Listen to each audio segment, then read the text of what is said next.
세상 사는 것을 광야 생활이다 그렇게 얘기를 합니다. 왜냐하면 우리가 궁극적으로 이 땅에 사는 것은 나그네 생활이라고 하고 우리가 가야 하는 궁극적인 목적지는 하나님 나라입니다. 그러니까 그 하나님 나라를 가나안 땅에 비유를 하면 이 땅에 사는 삶은 40년 광야를 생활했던 이스라엘 사람들의 생활과 똑같아서 우리의 삶을 지금 광야 생활, 나그네 생활 그렇게 얘기를 하죠. 그런데 이 나그네 생활을 하는 이 광야 생활은 훈련을 받는 겁니다. 하나님 나라 가서 가나안에 들어가서 우리가 어떻게 살 거냐 이렇게 이야기했을 때 지금 하나님이 기뻐하시는 삶을 살 수 있습니다. 이렇게 얘기할 수 있는 사람은 아무도 없죠. 그래서 우리가 여기서 충분히 훈련을 받고 하나님 나라 가서 사는 겁니다. 그러니까 여러분들은 지금 저희들이 다 훈련을 받으면서 지금 40년 광야 생활을 하는 거죠. 제가 학위를 공부하면서 이 학위를 공부한 내용을 이 불교에서도 굉장히 많이 인용해요. 그래서 이 세존 사이트라고 하는 이 불교 학자들끼리 모여서 연구하는 사이트가 있는데 거기에 가보니까 이 불교에서는 이 인생을 뭐라고 묘사할까 제가 이렇게 봤더니 한자로 고통의 그 고자로 표시를 하고 또 하나는 어떤 표시를 하느냐면 연이라는 표시를 해요. 연이라고 하는 말은 이렇게 끈이 연결됐다. 이렇게 인연할 때 그 연이라는 표현을 씁니다. 그래서 연기라고 하는 표현을 써요. 그러니까 그분들은 창조주나 하나님께서 우리 인간을 지배하신다는 생각을 안 하니까 거기는 또 창조주인 신이 없고 인간이라고 하는 고타마 시타르타는 사람이 득도를 해가지고 깨달음을 얻어서 그 깨달음으로 그 사람들이 얻은 것을 극락이다 이렇게 얘기를 하니까 그 사람들은 다 모든 것이 우연이고 또 힘쓰는 일이 있어야 되니까 정진이라는 말이 필요하고 연이라는 말이 필요하고 고라는 말이 필요하는데 이 고라는 말은 우리 광야 생활과 유사하다라는 생각을 하게 됩니다. 자, 그런데 이스라엘 사람들이 광야 생활을 할 때 여러분 어떻게 살았습니까? 불평했죠. 늘 없는 것을 내려다보고 하나님 앞에 이거 내놔라 저거 내놔라 이런 얘기를 했단 말이죠. 그렇게 살다 보니까 이 사람들이 결국 가나안 땅에 들어가지를 못하고 다 1세대들은 광야에서 죽고 말았는데 우리도 그러면 광야에서 가나안 들어가지 못하고 1세대들처럼 광야 생활로 끝을 내야 되느냐? 아니라는 거죠. 그렇다면 우리가 어떻게 살아야 되느냐라고 하는 것을 생각해 보게 되는데 제일 먼저는 여러분 땅의 것을 자꾸 바라보지 마시고 환경을 자꾸 바라보지 마시고 하나님 나라를 바라보는 하나님의 영광을 바라보는 믿음의 눈을 가지셔야 됩니다. 그러니까 우리가 자꾸 환경을 쳐다보고 주변을 돌아보고 이렇게 보면 다 뭐밖에 없느냐? 뜨거운 햇빛, 차가운 이슬, 메마른 광야, 모래 이런 거밖에 안 보이거든요. 그러니까 그렇게 살다 보면 우리 믿음의 사람들이 하나님 나라 영광을 머릿속에 담아두지를 못한단 말이죠. 그러니까 우리가 하나님의 자녀들이고 우리가 결국 하나님 나라 가서 하나님을 찬양하고 경배하는 믿음으로 살아갈 것이다 라는 생각을 가지고 살아야 됩니다. 자, 오늘 요한계시록 4장은 이렇게 광야 생활하는 우리가 어떻게 살아야 되는지를 보여주는 말씀들인데 이 두 번째 환상이 시작되는 장면이 요한계시록 4장의 내용입니다. 요한이 성령의 이끌림을 받아가지고 바울 사도가 천상으로 올라가는 그런 경험을 했던 것처럼 하늘 보좌 앞으로 올라갑니다.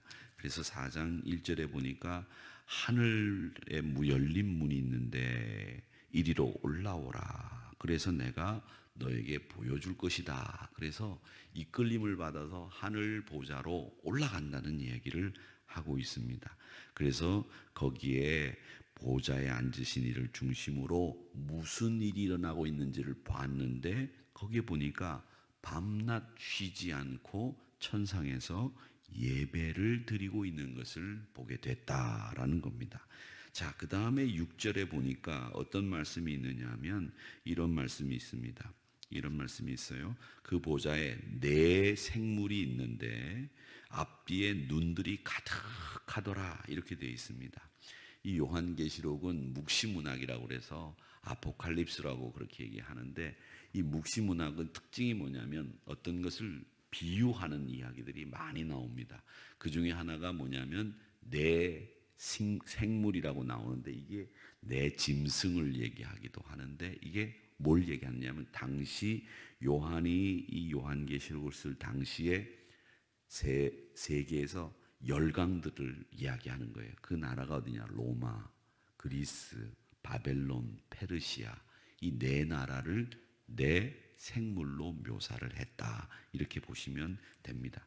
그래서 로마와 그리스와 바벨론과 페르시아가 네 생물이다. 그 네 생물을 쭉 이야기를 하고 그 네 생물을 심판하시는 하나님의 모습을 그려두고 있다라고 하는 겁니다. 자, 그러면 하늘에 끌어올려 가가지고 사도 요한이 열린 하늘의 문을 통해서 본 게 뭐냐 하면, 아까 말씀드린 것처럼 밤낮 쉬지 않고 예배를 드린 것이다, 이제 이렇게 되어 있는데 여러분, 밤낮 쉬지 않고 예배를 드리는 게 좋을까요? 나쁠까요? 좋다고 얘기하시겠지? 그렇죠? 솔직하게 얘기해요. 괜찮아요. 여기서는 밤낮 예배를 드려. 좋아요? 나빠요? 좋으시죠? 어떤 분은 아유 이렇게 얘기하시는 분도 있는데, 제가 어저께 설교를 34분까지 했더라고요. 그래서 제가 깜짝 놀랐어요. 아이고, 내가 할 말이 점점 많아지는구나.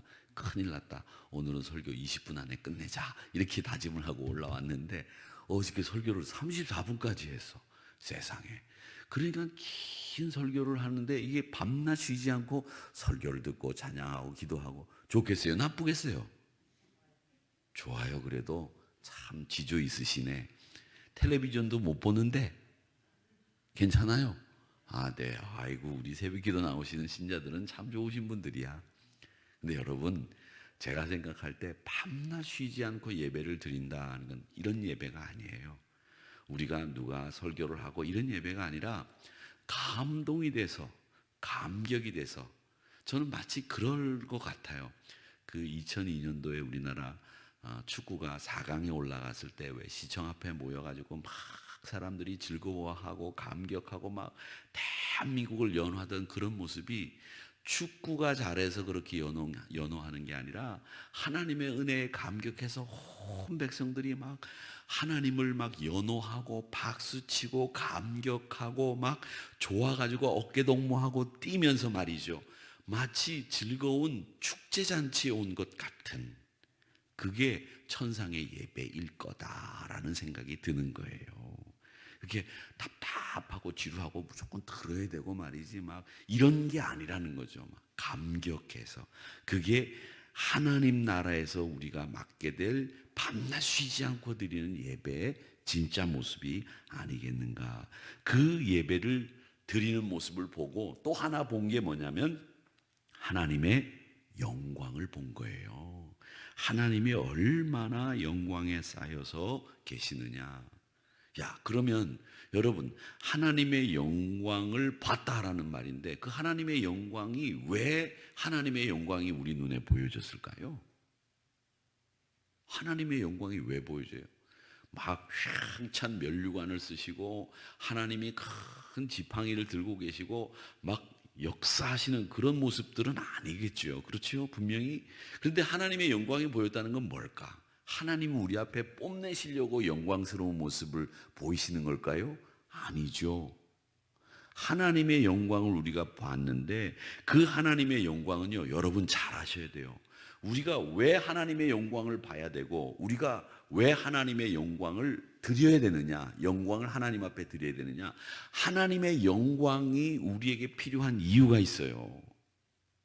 하나님이 지존하시고 위대하신 창조주이기 때문에 하나님의 영광이 보이는 게 아니라, 하나님의 영광이 우리 눈에 보이는 이유는 그 하나님의 영광이 우리에게 하는 역할이 있는데, 그게 뭐냐?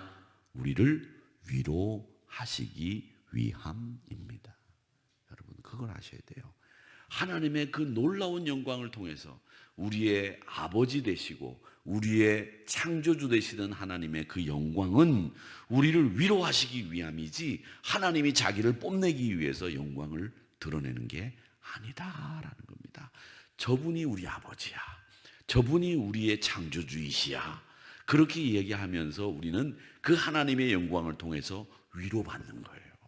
그러니까 위로하시기 위함이다. 그래서 이 영광스러운 모습을 통해서 힘과 소망을 되찾을 수 있는 겁니다. 그러면 하늘 보좌는 어떤 곳이냐라고 하는 것을 이야기하고 있는데 거기에 24장로들이 24보좌 위에 앉아서 이 세상을 통치하는 모습을 보여주고 있다. 하나님과 대화를 나누면서 마치 임금과 신하들이 어전에 모여서 회의를 하는 모습을 우리에게 보여주고 있다라고 생각을 하시면 되겠습니다. 그래서 신하들이 왕에게 이야기하고 왕이신 하나님이 신하들에게 이야기하면서 이렇게 하늘나라를 통치하는 24장로들과 앉아있는 어전회의를 하는 모습을 우리에게 보여주고 있다라는 겁니다. 자, 그 다음에 6절이 여기에 또 문제가 되는 게 하나 있는데 유리바다라는 말이 나옵니다. 유리바다 나오죠? 있습니까? 있죠. 예, 유리바다인데 이 유리바다는 이스라엘 사람들의 전설, 이스라엘 사람들의 속담 가운데 어떤 게 있었느냐면 이스라엘 사람들이 애굽에서 나올 때에 홍해를 육지처럼 건넜습니다. 그 홍해를 이스라엘 사람들은 유리바다라고 불렀어요. 그래서 이 유리바다는 이스라엘 사람들이 그 홍해를 육지처럼 건넌 것을 기억하면서 쓰는 말이었거든요. 그래서 유리바다라는 말을 쓰는데 이 고대인들은 바다를 어떻게 생각했느냐 제가 말씀드린 적이 있었을 겁니다. 바다는 사탄이, 악한 세력이, 용이 사는 곳이 바다예요. 그래서 이 바다는 나쁜 세력이 있는 곳, 그곳이 바다라는 것을 여러분 아시면 되겠습니다. 그래서 그 바다를, 나쁜 세력이 사는 바다를 하나님이 지배하시고 통치하시고 이끌어 주신다라고 하는 말씀을 드리고 있는 겁니다. 자, 그러면 이 요한계시록에 보면 이 24장로들과 함께 예배, 밤낮으로 쉬지 않고 예배를 드리고 있는데 예배하는 형태가 나옵니다. 어떻게 나오느냐? 예배가 첫째는 어떤 모습이냐면 하늘 보좌를 중심으로 해서 온 세상이 하늘 보좌로 움직이는 구심력이 천상 보좌의 중심이 되는 그런 예배를 드리고 있다라는 겁니다. 그러니까 우리가 예배를 드릴 때 우리도 역시 마찬가지로 예배는 하나님을 중심으로 교회 머리이신 예수님을 중심으로 예배가 되어야 된다라는 것을 배우게 되는 거죠. 그 다음에 예배 형태가 뭐냐 하면 여기 보니까 말씀이 다 찬양을 드리는 예배를 드리고 있다라는 겁니다. 그러니까 예배가 찬양 중심이에요. 하나님의 영광을 드러내고 그 영광은 우리에게 위로를 하기 위함이다 이렇게 말씀을 드렸으니까 영광과 위로가 있는 예배였다라는 겁니다. 그러니까 여러분 우리 예배가 순서가 중요한 게 아니에요.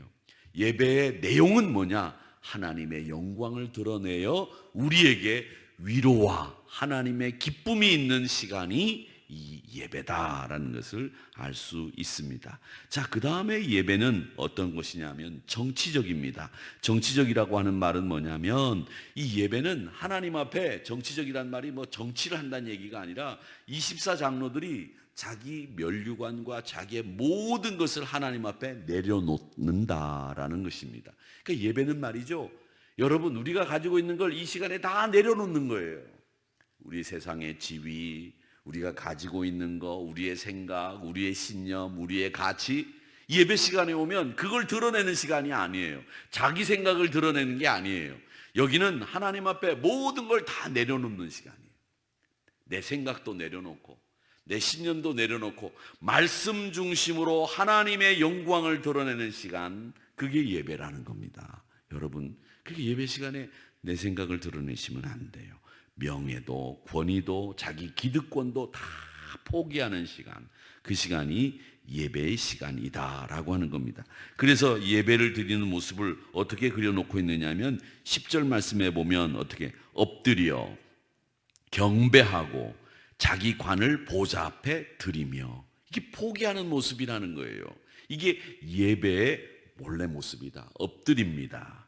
또 경배합니다. 자기의 면류관을 보좌 앞에 드립니다. 이렇게 되어 있는 것이 이 예배의 모습이다라고 하는 겁니다. 자, 그러면 여기서 이 예배를 이렇게 드리는데 하나님은 어떤 분이시냐 우리에게 보여주고 계시죠. 하나님은 어떤 분이시냐? 하나님은 우리를 초청하시는 분이에요. 요한을 하늘나라로 끌어올려서 열린 문을 통해서 하나님 나라를 보여주셨듯이 우리를 초청하시는 분이에요. 문을 두드리시는 분이 우리 하나님이시는구나.